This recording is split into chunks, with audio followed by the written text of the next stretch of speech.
महाकारुणिक तथागत भगवान बुद्ध बोधिसत्व डॉक्टर बाबासाहेब आंबेडकर आजच्या या मंगलमय प्रसंगी ऐतिहासिक बुद्धभूमी मावसाळ्यावरून निघालेल्या बुद्ध दर्शन धार्मिक धम्म सहलीतील सर्व उपासक या ठिकाणी बघा. हे पाठीमागची संस्कृती ट्रॅव्हल्स आहे.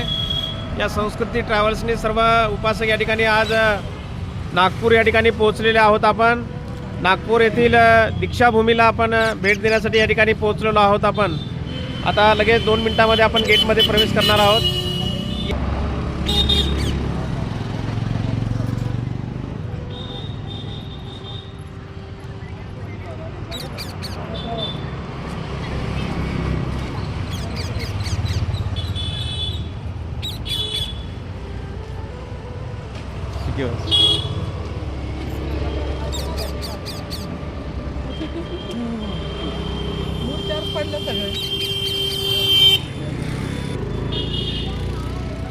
बरं बरं बरं.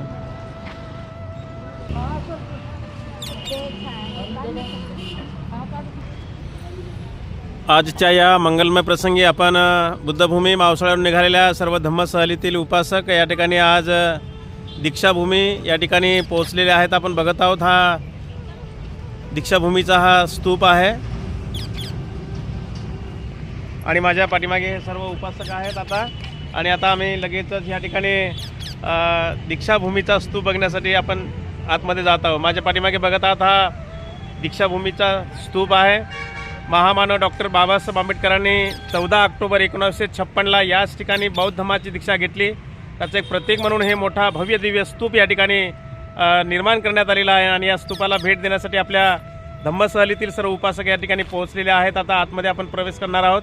माझ्या पाठीमागे बघत आहात हे सर्व बुद्धभूमी मावसाळ्यावरून निघालेल्या धम्म सहलीतील सर्व उपासक आहेत. हे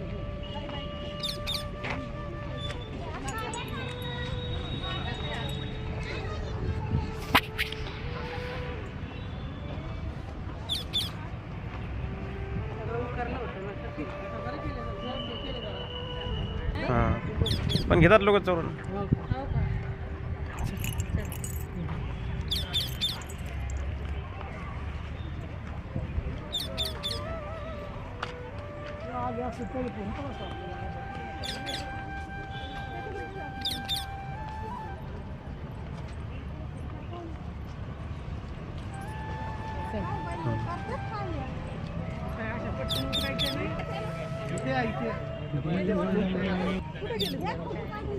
रुमाल काढून ठेवा. हो लगेच आतून येईपर्यंत रेडी या. इथे या. थांबा इथे.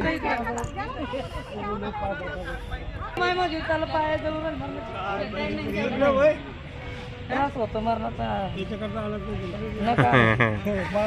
गाडी फोटो काढा. मला येत नाही का. बरं बरं बरं. मधून आलो का बाहेर फोटो काढून.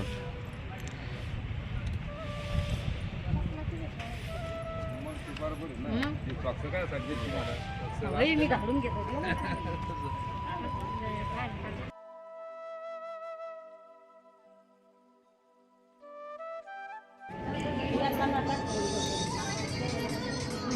दीक्षाभूमी येथील स्तूपातील हा बाबासाहेबांचा अस्थि कलश आहे.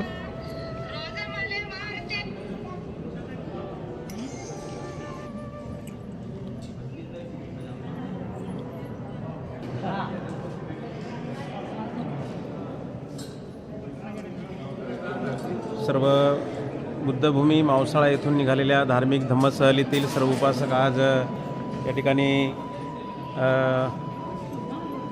स्तूपामध्ये बाबासाहेबांच्या अस्थि कलशाला वंदन करत आहेत.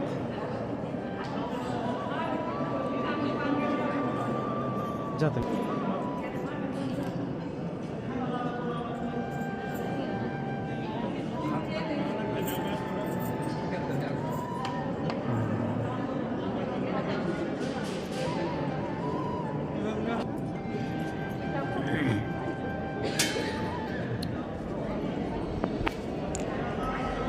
आजच्या या मंगलमय प्रसंगी बुद्धभूमी मावसाळ्यावरून निघालेल्या धार्मिक धम्म सहलीतील सर्व उपासक या ठिकाणी स्तूपाला भेट देण्यासाठी आलेले आहेत. आपण बघत आहोत पाठीमागे काचामध्ये जे आहे ते महामानव डॉक्टर बाबासाहेब आंबेडकरांचा अस्थिकलश आहे आणि या ठिकाणी अस्थिकलशाला वंदन करण्यासाठी आपल्या धम्मसहलीतील सर्व उपासक या ठिकाणी पोहोचलेले आहेत. आपण काल 15 फेब्रुवारी रोजी आपली बुद्धभूमी मावसाळ्यावर निघालेली धार्मिक धम्मसहल आज 16 फेब्रुवारी नागपूर या ठिकाणी दीक्षाभूमीला भेट देण्यासाठी आपण या ठिकाणी पोहोचलेलो आहोत.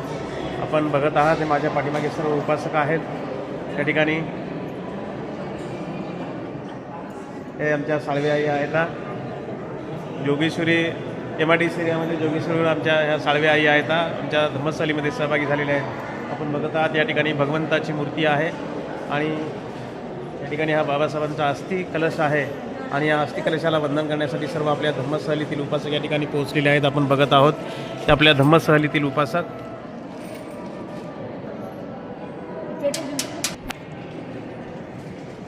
मी स्वतः भदंत यश प्रज्ञाबोधी बुद्धभूमी मावसाळा तालुका खुलताबाद येथून बुद्धदर्शन धार्मिक धम्मसहलीचं आयोजन केलेलं आहे. आपल्या धम्मसहलीमध्ये जवळपास 50 उपासक सहभागी झालेले आहेत आणि आज बुद्धभूमी मावसाळ्यावरून निघालेली धार्मिक धम्मसहल दीक्षाभूमी या ठिकाणी या स्तूपाला भेट देण्यासाठी या ठिकाणी पोहोचलेले आहेत. आपण बघत आहोत हे सर्व आपल्या धम्मसहलीतील उपासक आहेत.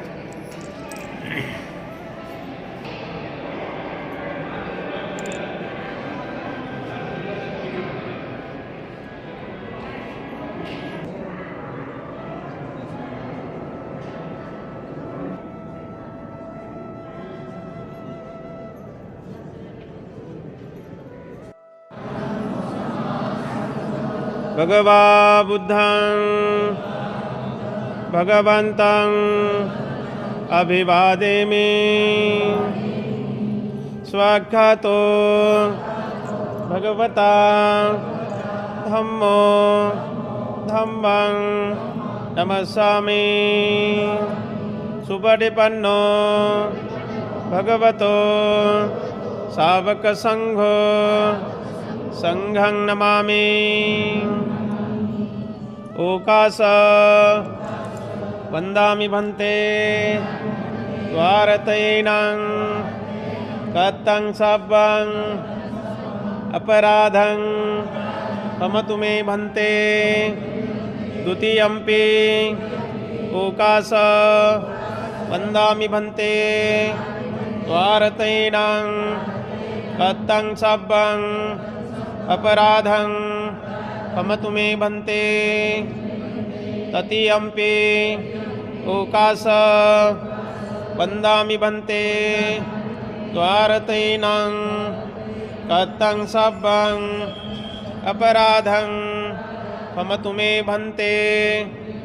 ओकास अहं भन्ते त्रिशरणेन सह पंचशीलं धम्मं याचामि अनुग्रहं कृत्वा शीलं देत मे भन्ते। द्वितीयंपि तृतीयंपि ओकास अहं भन्ते त्रिशरणेन सह पंचशीलं धम्मं याचामि अनुग्रहं कृत्वा शीलं देत मे भन्ते। यमहं वदामि तं वदेथ। नमो तस्स भगवतो अरहतो सम्मा सम्बुद्धस्स।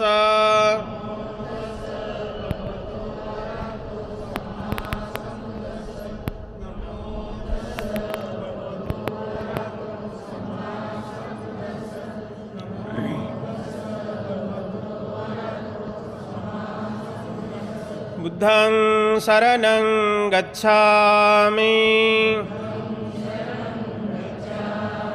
धम्मं शरणं गच्छामि संघं शरणं गच्छामि। द्वितीयंपि बुद्धं शरणं गच्छामि द्वितीयंपि धम्मं शरणं गच्छामि द्वितीयंपि संघं शरणं गच्छामि। ततियम्पि बुद्धं शरणं गच्छामि ततियम्पि धम्मं शरणं गच्छामि ततियम्पि संघं शरणं गच्छामि त्रिशरणागमनं सम्पूर्णं पाणातिपाता वीरमणि सिक्खापदं समादियामि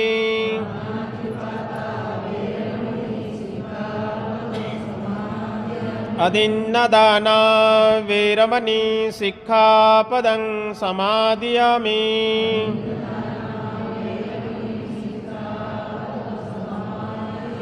कामेषु मिच्छाचारा वीरमणि सिक्खापदं समादियामि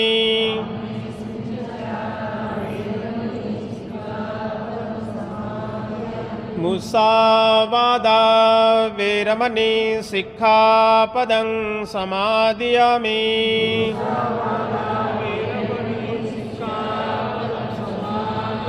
सुरामेरयमज्जपमादठाना वीरमणि सिक्खापदं समादियामि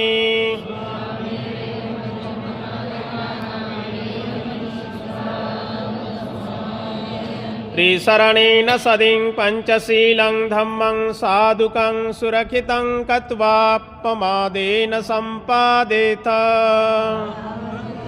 साधु साधु साधु वंदन करा बुद्धं नमामि धम्मं नमामि संघं नमामि अहं वन्दामि सर्वदा अहं वन्दामि सर्वदा अहं वन्दामि सर्वदा साधु साधु साधु।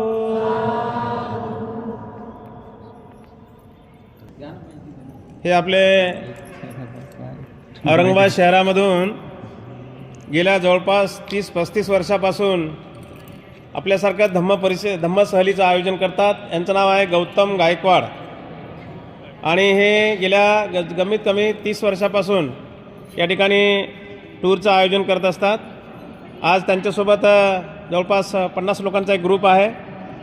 तेव्हा त्यांना या ठिकाणी सूचना आहे की आपण या ठिकाणी त्यांच्या ग्रुपला त्यांनी संबोधित करावंच, पण आमच्यासोबत आलेला जो काही ग्रामीण भागातील आणि पूर्ण वेगवेगळ्या ठिकाणावर आलेले आमच्या धम्म सहलीमधले उपासक आहेत, त्यांना या ठिकाणी गायकवाड साहेबांना सूचना आहे।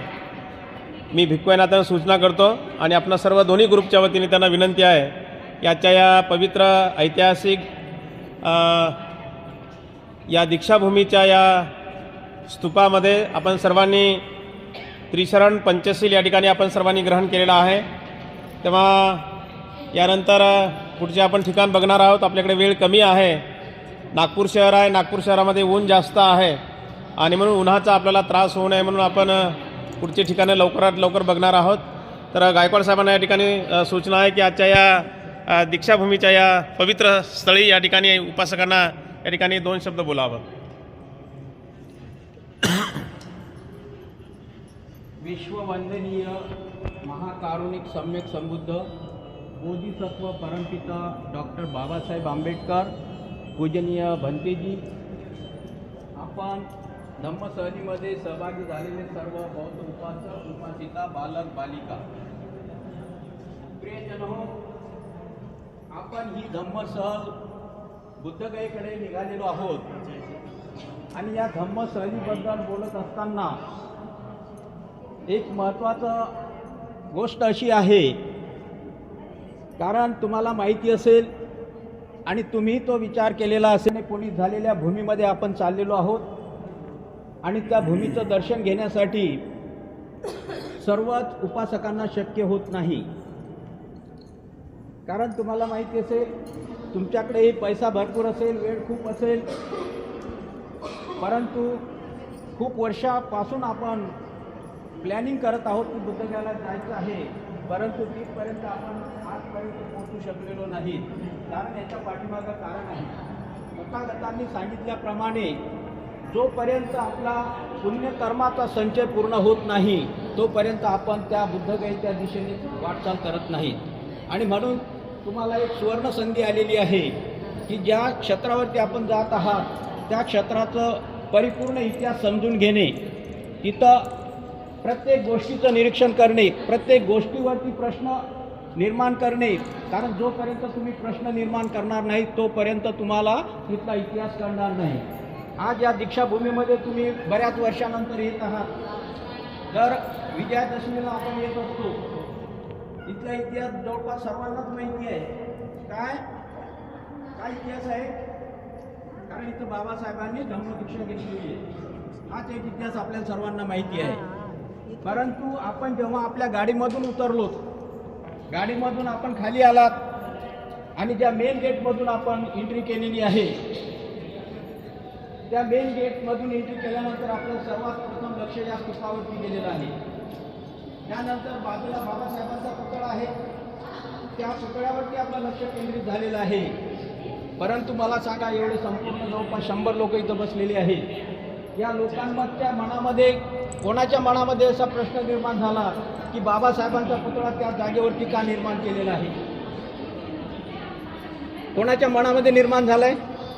कोणाला असा प्रश्न आला का कोणाच्या मनामध्ये की बाबासाहेबांचा पुतळा त्याच जागेवरती का आहे?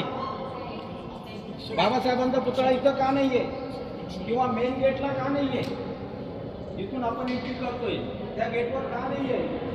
अशा प्रकारचे प्रश्न तुम्ही जोपर्यंत तुमच्या मनात निर्माण करणार नाही तोपर्यंत ही धम्म सहज तुमच्यासाठी सफल होणार नाही.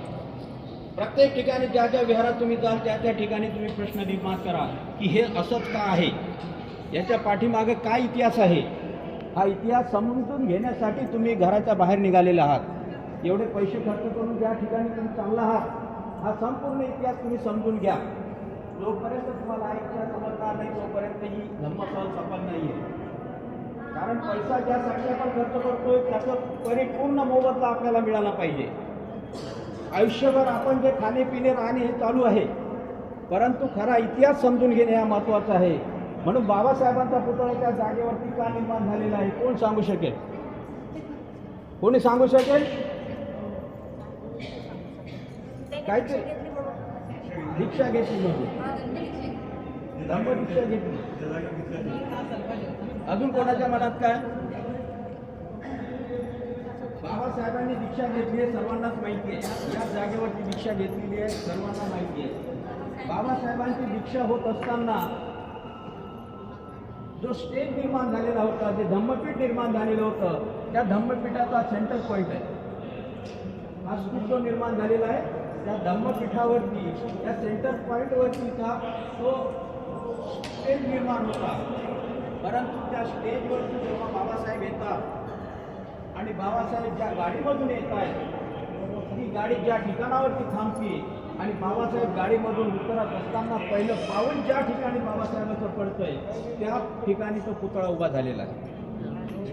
हा महत्त्वाचा इतिहास आहे. कारण कुठेही कुठल्याही विहारावरती किंवा कुठेही जाल तुम्ही तर त्याच्या पाठीमागं इतिहास आहे आणि हा इतिहास समजून घ्या. केवळ फक्त जाणे फिरणे येणे एवढं करू नका. प्रत्येक ठिकाणी तुम्ही जा तेव्हा असे प्रश्न तुम्ही निर्माण करा. कारण खूप मोठा इतिहास आहे. कदाचित मला जे माहिती आहे तुम्हाला नसेल, तुम्हाला जे माहिती आहे मला नसेल, आणि म्हणून हे सर्व इतिहास आपण एकमेकाला सांगण्याचा प्रयत्न करा, एकमेकाला समजून घेण्याचा प्रयत्न करा. आणि खूप महत्त्वाचा इतिहास आपल्याला समजून घ्यायचा आहे. तर हा पहिलंच ठिकाण आहे की ज्या ठिकाणी बाबासाहेब आंबेडकरांनी 14 ऑक्टोबर 1956ला भदंत चंद्रमणी महास्तवीर यांच्याकडनं धम्मदीक्षा घेतली आणि नंतर तुम्हा आम्हा सर्वांना याच ठिकाणी बौद्ध धम्माची दीक्षा दिली. आणि त्याचबरोबर त्या धम्मसभेला जात आहोत. मनामध्ये ड्युटी करते वेगवेगळे प्रश्न घेऊन चाललेलो आहोत. त्या प्रश्नाचं पूर्ण उत्तर आपल्याला मिळणार आहे. सोबत भंतेजी आहेत. भंतेजी तुम्हाला प्रत्येक ठिकाणी तो इतिहास समजून सांगतील. आपण सर्व ठिकाणी एकत्र येणार नाही. परंतु ज्या ज्या ठिकाणी येण्याचा आपण येऊ त्या त्या ठिकाणी सर्वांनी मिळून आपण तो इतिहास समजून घेण्याचा प्रयत्न करूया. ठीक आहे, कारण बरंचसं आता आपल्याला बघायचं आहे पुढं. यानंतर आता तुम्ही पुढं जाणार आहेत, आम्ही इथं थांबलेलो आहोत, तुम्ही पुढं थांबणार आहात, परंतु पुढं एकत्र येणारच आहोत. बोला साधू साधू साधू. प्रिय सज्जनांनो, हे गौतम गायकवाड आहेत. यांनी तुम्हाला या स्थळाची अगदी थोडक्यामध्ये खूप छान अशी सविस्तर तुम्हाला माहिती दिली. तुम्हाला प्रश्नांकित केलं की हे असं का, हे असं का, इथं का तर तिथं का, आहे की नाही. तुम्हाला प्रश्नांकित केलं की नाही. तर याचा अभ्यास आपल्याला बारकाईनं असणं अत्यंत महत्त्वाचं आहे. संशोधन केलं पाहिजे आपण, जिथे जिथे गेलो तिथे संशोधन केलं पाहिजे आपण. जसं यात्रेत फिरून आलो तसं यात्रेत फिरल्यासारखं आपण फिरलो नाही पाहिजे. गौतम गायकवाड यांनी खूप छान तुम्हाला या ठिकाणी प्रबोधन केलं. याच्यानंतर या ठिकाणी बघा, हे पूर्ण बाबासाहेबांचं पूर्ण जीवनचरित्र आहे. या ठिकाणी पूर्ण एक ना एक घटना, एक एक घटना, त्या घटनाप्रसंगी कोणता फोटो आहे आणि त्या फोटोच्या खाली त्या फोटोचा इतिहास लिहिलेला आहे. ते फोटो एक एक बारकाईनं वाचन करायचं, बारकाईनं बघायचा इतिहास. लक्षामध्ये उगाचच बघायचं म्हणून नाही बघायचं, त्याला हात नाही लावायचा आणि बघताना आवाज बिलकुल नाही करायचा, तोंड बंद ठेवायचा, फक्त इतिहास जाणायचा. तो वाचायचा, एक एक फोटोचे इतिहास जाणायचा. असं वाचत वाचत जायचं, इकडून यायचं. हे सम्राट अशोकराजाचा पुतळा आहे, या पुतळ्याचं वंदन करायचं आणि असंच बाहेर निघायचं आणि गाडीकडे चालायचं. ठीक आहे.